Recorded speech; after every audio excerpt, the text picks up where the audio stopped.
On a souvent tendance à voir le progrès technologique comme une simple mise à jour. Mais ce qui se passe en ce moment, c'est bien plus que ça. En fait, c'est comme si on réécrivait complètement les règles du jeu. Une transformation qui touche vraiment à l'essence même de notre monde. Allez, on plonge ensemble dans cette nouvelle ère.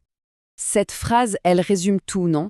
Il ne s'agit pas d'un nouveau gadget, d'une nouvelle application. Non, c'est une véritable mutation civilisationnelle.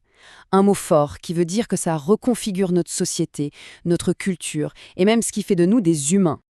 Alors, pour bien saisir de quoi on parle, il faut prendre un peu de hauteur. C'est notre première étape. Essayer de comprendre l'ampleur, l'échelle de cette révolution.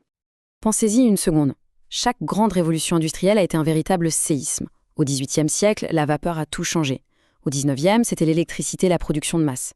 Au XXe, évidemment, Internet et l'automatisation. Eh bien aujourd'hui, le séisme qu'on est en train de vivre, il porte un nom, la NCN, la nouvelle conception numérique. Et l'échelle du changement, elle est tout à fait comparable. Ok, on a donc compris que c'est énorme, mais ce fameux acronyme, NCN, qu'est-ce que ça veut dire concrètement? Il est temps de mettre des mots dessus. Voilà la clé. La NCN, c'est ce moment de bascule où le numérique arrête d'être un simple outil qu'on utilise. Il devient le tissu même de notre monde, son système d'exploitation si vous voulez. Ce n'est plus quelque chose qu'on choisit d'utiliser, c'est l'environnement dans lequel on évolue. Et cette nouvelle conception, elle repose sur des piliers bien solides. D'abord, une hyper-connexion permanente. Tout est lié. Ensuite, l'intelligence artificielle qui s'infiltre absolument partout. De nouvelles façons de communiquer, une économie totalement réinventée par les plateformes, et au bout du compte, des nouvelles pratiques sociales qui transforment notre quotidien de fond en comble. Bon, la définition est posée. Maintenant, voyons voir le côté pratique. Comment ce monde transformé par la NCN se manifeste concrètement dans nos vies? On va prendre un exemple qui parle à tout le monde, la culture.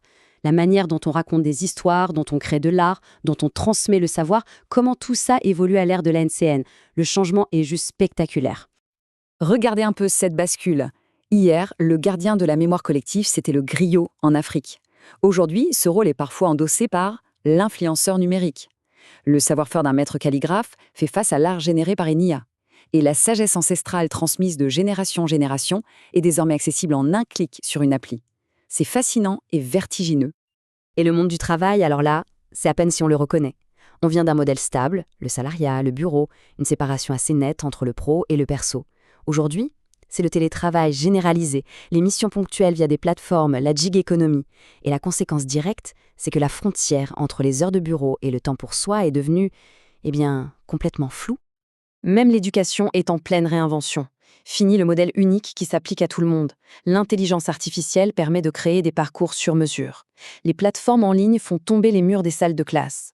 Et demain, peut-être que la blockchain certifiera nos compétences de manière universelle et infalsifiable. Tout ça, ça a l'air plein de promesses. Mais attention, ne soyons pas naïfs. Chaque avancée a son revers. Cette transformation est à double tranchant. Et c'est crucial de regarder les deux côtés de la médaille. Prenez l'IA. D'un côté, la promesse est immense, résoudre des problèmes très complexes, optimiser nos vies.